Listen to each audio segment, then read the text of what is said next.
One of the things I notice as I look over the comments on our Steam Greenlight page, aside from the vast amounts of praise, which, by the way, I'm not being sarcastic about, thank you so much, are all the comparisons of Wrack to Doom and Borderlands.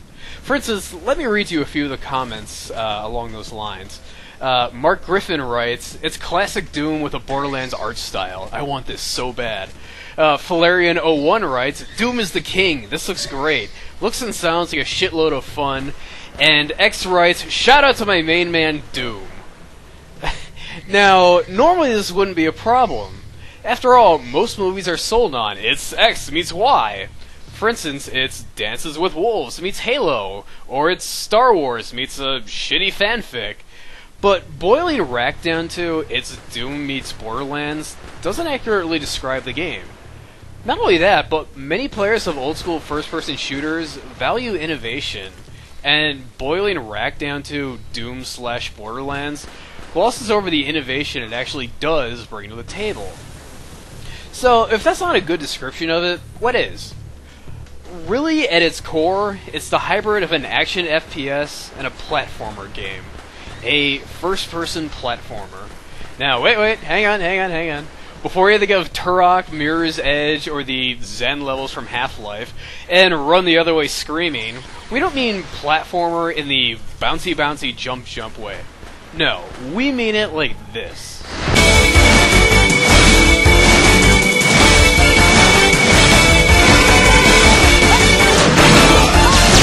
We mean platformer, not in terms of platforming, but more in terms of things like bosses, instant death hazards, and the rich diverse levels found in platformer games, like Castlevania or Contra.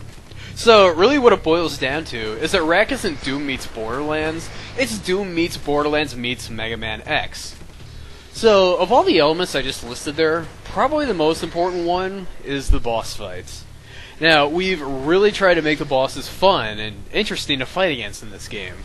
I know that in the alpha, there's certainly room for improvement, specifically expanding the cramped arenas, which we're fixing, but to my knowledge, having a platformer-style boss in an FPS hasn't really been done before, which is part of what makes Wrack pretty unique. Of course, other first-person shooters have certainly had bosses, but many of them are so very disappointing.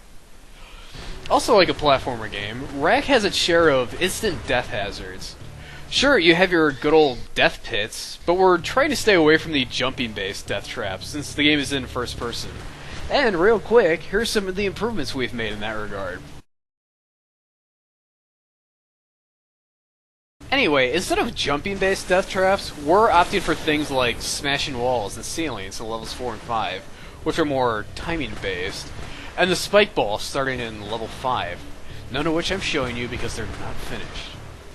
And finally, we're trying to have a great deal of diversity from level to level, like in Castlevania or Mega Man. In most platformer games, pretty much every level has its own tile set and mechanics. You're in a different environment with its own rules. For instance, on one you might be in cyberspace with a time-based puzzle, and on the next riding the ocean on a jet ski. We're trying to do that same sort of thing in Wrack as well.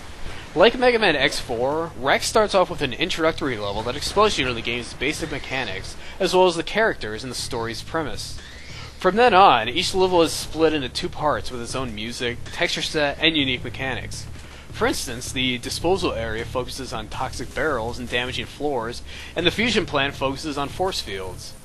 If we do well enough to make the other 2 episodes, we have some really fun stuff planned. Hint hint. So, as you can see, even though the term first-person platformer would be an accurate description of Wrack, that's not what I'm going to refer to it as.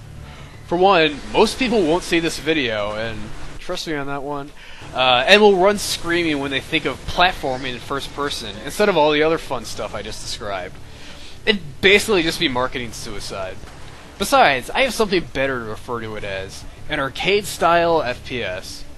Now, this label, arcade-style FPS, not only communicates things like boss battles and instant death hazards, but also speaks to the lighthearted, fast-paced tone of the game, and some of the other mechanics, like the kill chain system, which I'll go into more detail about in the future.